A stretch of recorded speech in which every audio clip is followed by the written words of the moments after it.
যারা দূরে এসে তারাকে ওয়্যারলেস গুলো দিতে হবে।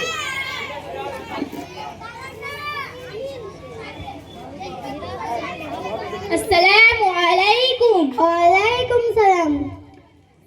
আমার নাম রিজি, আপনার নাম কি? আমার নাম রোকিয়া। আপনি এখানে কি করতে এসেছেন? আমি এখানে মাত্র 7-8 দিনের জন্য থাকতে এসেছি। আসলে হয়েছে কি জানেন, আমার ছেলে শহরে বাড়ি কিনতে ব্যস্ত আছে, তো আমার দেখভালের জন্য কেউ ছিল না, তাই আমি এখানে এসেছি। ও আচ্ছা, তা আপনার ছেলে করে কি? আমার ছেলে কি করে? মস্ত বড় কোম্পানিতে কাজ করে। আরে আমি তো ভুলেই গেলাম, ছেলেটাকে তো একবার কল করে দেখে নি ঠিক মতন বাসায় পৌঁছলো কিনা।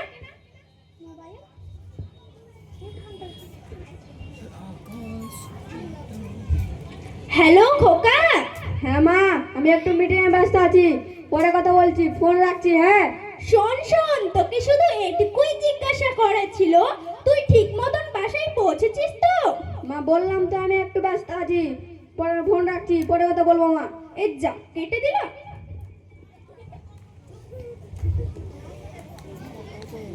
কি বললো তোমার ছেলে?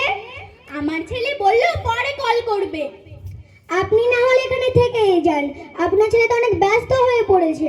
এই কেমন কথা বলছেন আপনি? আমি এখানে আছি, থাকার মোটেই চেষ্টা করব না। আর আমার ছেলে ওই রকম না, আমায় অনেক ভালোবাসে যে, আর আমি ওকে ছাড়া থাকবো কিভাবে? আমার ছেলের থেকে দূরে থাকা সম্ভবই না। তোমাকে একটা কথা বলি, এখানে অনেক সুখ শান্তি আছে, তুমি না হলে এখানেই থেকে যাও। কি বললে? আমি এখানে থেকে যাব? কখনোই না। যত এখানে সুখ শান্তি সব আছে, সময় মতন খাবার মেলে, আবার অনেক বন্ধু হয়, তবুও আমি এখানে থাকবো না। আমার বলাটা উচিত নয়, তবুও বলছি। আপনারা আমাকে দেখে অনেক হিংসা করছেন, আমার ছেলে তখন নিতে চলে আসবে, কিন্তু আপনাদের দিকে কেউ ফিরেও তাকায় না।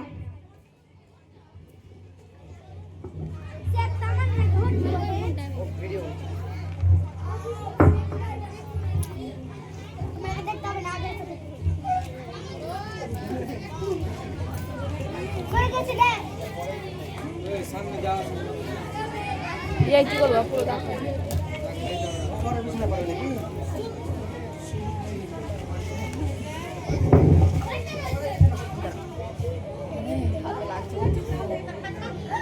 হ্যান্ড স্ট্যান্ডে মারতে নিয়ে আসতে করবে।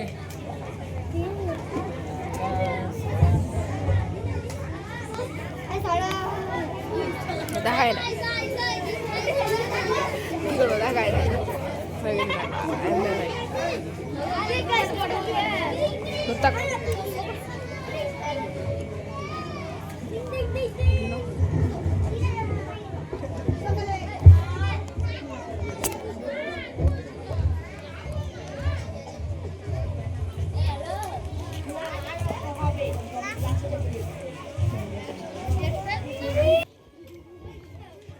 শোন শোন, তোকে শুধু এইটুকুই জিজ্ঞাসা করার ছিল, তুই ঠিক মতন বাসায় পৌঁছেছিস তো? মা, আমি তো বললাম আমি একটু ব্যস্ত আছি, পরে ফোন করছি মা। শোন শোন, তুই তো জানিস না খোকা, তোকে ছাড়া থাকতে আমার অনেক কষ্ট হচ্ছে। মা, আমি তো বললাম আমি তো আসবো, কিছু জিনিস শিফট করা হয়নি, সেগুলো রেখে আমি তোমাকে নিতে আসবো। রাখছি, ফোন রাখছি। তুই তো জানিস না খোকা, তোকে ছাড়া থাকতে আমার অনেক কষ্ট হচ্ছে। হ্যালো খোকা।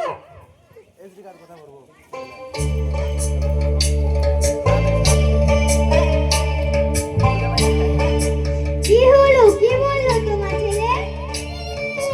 আমার ছেলে বললো পরে কল করবে। আমাদের ভাগ্যই খারাপ, দেখে নেবেন আপনাকে আর নিতে আসবে না। এই কেমন কথা বলছেন আপনি? আমার ছেলে ওই রকম না, আমাকে নিতে আসবে একদিন। কিন্তু আমার তো শুধু একটাই চিন্তা, ও আমাকে ছাড়া আছে কিভাবে? ছেলে আমার মস্ত মানুষ, মস্ত অফিসার, আর কেঁদো না, মস্ত ফ্ল্যাট। আপনাকে মিথ্যা বলে আসা দিয়েছে, কখনোই সে আসবে না। আপনি অনেক ফালতু কথা বলেন। দেখে নেবে আমার ছেলে আমাকে ঠিক একদিন নিতে আসবে। আমার ছেলেকে এখনই ফোন করব, দেখে নেবে ও আজই আমাকে এখান থেকে নিয়ে যাবে। নানান রকম জিনিস আর আসবাব দামি দামি, সবচেয়ে কম দামি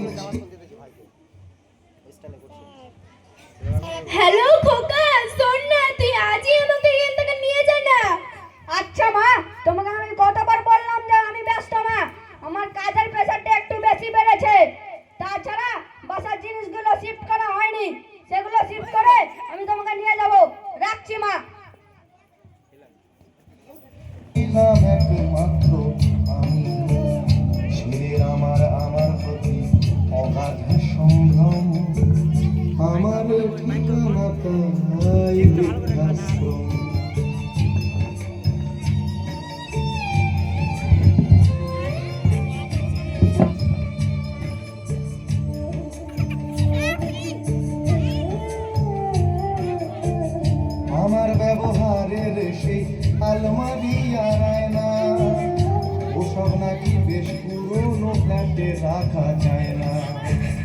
আমার ব্যবহারের সেই আলমারি আর আয়না ওসব নাকি বেশ কি হলো তোমার?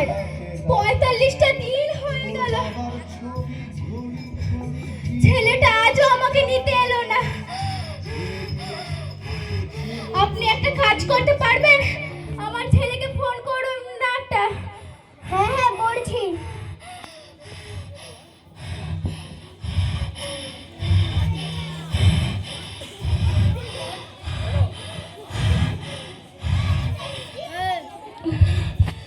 ফোন ধরলো না আপনার ছেলে। ফোন ধরলো না? আমার ছেলের ছবিটা আমার হাতে দিতে পারবেন? আপনি আর একবার আমার ছেলেকে ফোন করুন না। দাঁড়ান দাঁড়ান করছি।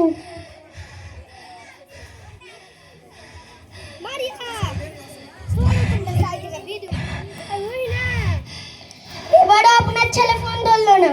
এবারও ফোন ধরলো না? না ধরলো না। আশা, কেন যে আমি আশা পুষে রাখি। এবার বুঝলাম আশা থেকে শুধু ব্যথাই মেলে। আপনি একটা কাজ করতে পারবেন? আমি মরার পর আমার ছেলেকে ফোন করে খবর দিবেন,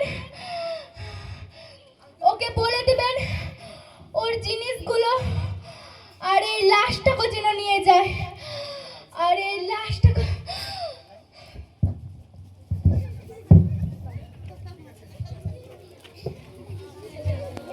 মস্ত ফ্ল্যাটে যায় না দেখা এপার ওপার, নানান রকম জিনিস আর আসবাব দামি দামি।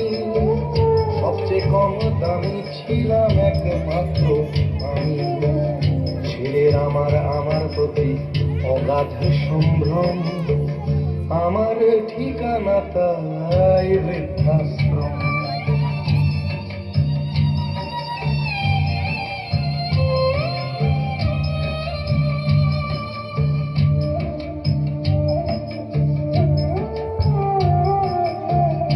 আমার ব্যবহারের সেই আলমারি আর আয়না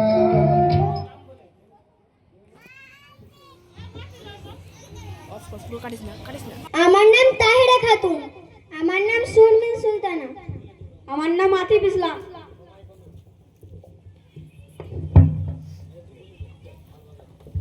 সবাই হাততালি দিয়ে সম্বোধন জানাও।